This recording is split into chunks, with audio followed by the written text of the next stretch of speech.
తెలంగాణ వ్యాప్తంగా సంక్షేమ పథకాల్లో అవినీతి చోటు చేసుకుంటుందని బీజేపీ అభ్యర్థి భూమా శ్రీరామ్ చక్రవర్తి అన్నారు. 3 జిల్లాలతో ముడిపడి ఉన్న హుస్నాబాద్ నియోజకవర్గంలో అధికార పార్టీ నేతల తీరు అరాచకంగా మారిందని మండిపడ్డారు.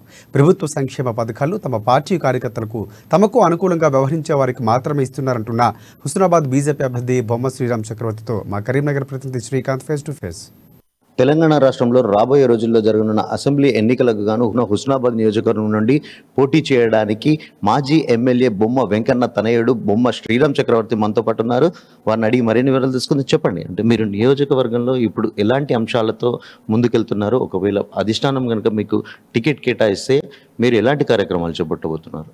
ప్రధానంగా గత 5 ఏళ్ల నుంచి కానీ అంతకన్నా ముందు మొదటి పర్యావరణం టీఆర్ఎస్ ప్రభుత్వం వచ్చినప్పుడు కూడా మేము ఒకటే చెప్తున్నాం, ఏ విధంగానైతే మౌలిక వసతుల పైన టీఆర్ఎస్ ఎమ్మెల్యే ఏ విధంగానైతే దాన్ని నిర్లక్ష్యం వహించిండ్రో అదేవిధంగా ప్రధానంగా ఈ ప్రాంతానికి వాయువు అయ్యే విధంగా మరి గండిపల్లి గౌరవెల్లి ప్రాజెక్టు విషయంలో కానీ మరి వాళ్ళు చేపడుతున్న నిర్లక్ష్యాన్ని ఎత్తి చూపి ఏ విధంగానైతే సిరిసిల్ల కానీ గజ్వేల్ కానీ సిద్దిపేట నియోజకవర్గాలను వాళ్ళు అభివృద్ధి చేసిండ్రో తన సొంత జిల్లాలో ఉన్న సిద్దిపేట జిల్లాలో ఉన్న హుస్నాబాద్ నియోజకవర్గాన్ని ఎందుకు సవతి తల్లి ప్రేమ చూపెడతా ఉన్నారని చెప్పి మేము డిమాండ్ చేస్తూ ఉన్నాము.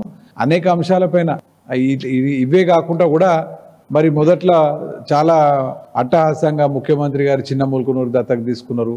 వారు చూపెట్టిన మార్గంలోనే మరి చాలా ఉత్సాహంగా ఎమ్మెల్యే గారు కూడా దాదాపు మండలానికి ఒక గ్రామాన్ని దత్తకు తీసుకున్నారు. ఇవి కూడా ఎక్కడేసిన గొంగలు అక్కడలానే ఉన్నది. కనీసం దత్తకు తీసుకున్న గ్రామంలో కూడా మౌలిక వసతులు అందరూ చూసే విధంగా ఒక మోడల్ డెవలప్మెంట్ కింద చేస్తారని చెప్పి వాస్తవానికి అందరం ఆశపడ్డాము. మరి ఆ విధంగా లేదు. కనీసం డబుల్ బెడ్రూమ్ ఇల్లు అయితేంది ఏదైతుంది ఏది కూడా ఇది చేసిండ్రు అని చెప్పుకోవడానికి ఎమ్మెల్యే గారి దగ్గర ఏమున్నదని చెప్తున్నా. మామూలుగా ఒకటి అభివృద్ధి ఒక నిరంతర ప్రక్రియ అంటాం చూడండి, దాంట్లో భాగంగా ఏది జరుగుతున్నదో అదే జరుగుతున్నది. కానీ వాళ్ళు ప్రత్యేకంగా పోయి తీసుకొచ్చింది ఏం లేదు.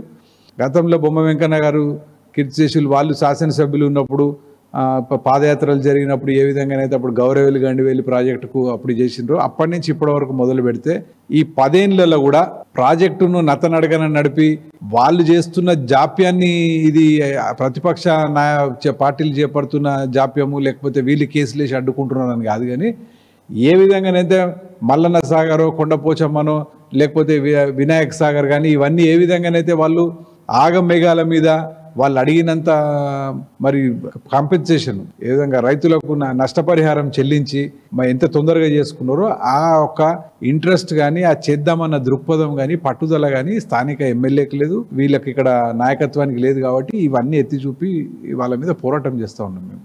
ప్రధానంగా ఈ నియోజకవర్గానికి ప్రత్యేక తెలంగాణ రాష్ట్రంలో ఎక్కడ లేని విధంగా ఈ నియోజకవర్గం 3 జిల్లాలతో ముడిపడి ఉంది. ఇది ప్రధానంగా అభివృద్ధికి నోచుకోకపోవడానికి ఒక ప్రధానమైన అంశంగా అనుకోవచ్చా? ఈ జిల్లాల విభజన చేసినప్పుడే అప్పుడు మనందరికీ అర్థమైపోయింది ఇది ఏంటంటే ఆపోజిషన్ పార్టీ యొక్క లీడర్షిప్ను ఎక్కడికక్కడ ఖతం చేద్దామని. ఈ 3 జిల్లాలో ఉండడం కూడా ప్రధానంగా ఒక కారణం. అది దాంట్లో ఏం డౌటే లేదు. ఈ అభివృద్ధికి ఇబ్బంది జరుగుతూ ఉంటుంది. ఎందుకంటే కోఆర్డినేషన్ బిట్వీన్ డిఫరెంట్ జిల్లా అడ్మినిస్ట్రేషన్ లేదనేది ఇబ్బంది ఉంటుంది. దాన్ని ఎమ్మెల్యే గారికి పట్టుదల ఉంటే అది అధిగమించవచ్చు. కానీ వీళ్ళకి అధిగమించే ఇంట్రెస్ట్ లేదు, డెవలప్మెంట్ చేద్దామన్న ఇంట్రెస్ట్ కూడా లేదు. అప్పుడు మేము పెద్ద ఎత్తున ఉద్యమం కూడా చేసినాము. సిద్దిపేట జిల్లాలో కలపద్దు, ఇది కరీంనగర్ జిల్లాలోనే ఉండని చెప్పి సిద్దిపేట జిల్లాలో కలపడానికి అప్పుడు ఎమ్మెల్యే కానీ ఎమ్మెల్యేకు సంబంధించిన వ్యక్తులు కానీ ప్రధానంగా ప్రజలకు చెప్పింది ఏంటంటే సిద్దిపేట జిల్లాలో విలీనమైతే అభివృద్ధి అనేది ఉరుకులాడుతుంది, మొత్తం స్పీడ్గా పోతుంది, అసలు మనది రూపురేఖలే మారుతాయి అన్నారు. కానీ రూపురేఖలు మారినాయి కేవలం సిరిసిల్ల గజ్వేల్ సిద్దిపేట. ప్రధానంగా తెలంగాణ ప్రభుత్వం సంక్షేమ పథకాలు అమలులో కాస్త అవినీతి చోటు చేసుకుంది. అంటే ఈ నియోజకవర్గానికి వచ్చేసి అలాంటి ఆరోపణలు మీరు ఏమైనా గుర్తించారా? అంటే సంక్షేమ పథకాల అమలులో సాక్షాత్తు ముఖ్యమంత్రి నిండు అసెంబ్లీలో ఒక ప్రకటన చేశారు. దళిత బంధు లాంటి విషయంలో కానీ ఎమ్మెల్యేలు 3 లక్షల రూపాయల చొప్పున కూడా లంచం తీసుకుంటున్నారు అని తన దృష్టికి వచ్చిందని చెప్పి ఒక హాట్ కామెంట్ చేసిన పరిస్థితి. అంటే ఇక్కడ స్థానిక ఎమ్మెల్యే ప్రమేయం ఇట్లాంటి, అంటే మీకు అపోజిషన్ పార్టీగా మీరు ఏమైనా ఇట్లాంటి సమస్యలు ఏమైనా గుర్తించారా? నిస్సిగ్గుగా బీఆర్ఎస్ పార్టీ చెందిన కార్యకర్తలకు సానుభూతి పరులకే ఇస్తామని చెప్పి ఓపెన్గా చెప్పే దౌర్భాగ్య పరిస్థితి ఇవాళ హుస్నాబాద్ నియోజకవర్గం లేదు. ఎమ్మెల్యే ప్రమేయం ఉన్నదా లేదా అన్న దాని మీద అనుమానం లేదు. ఎమ్మెల్యే ప్రమేయం లేనిది వాళ్ళకు సంబంధించిన మండలానికి ఒకరిద్దరు నాయకులు ఏ విధంగానైతే వీళ్ళు లిస్ట్ తయారు చేసుకొని పోతున్నారండి.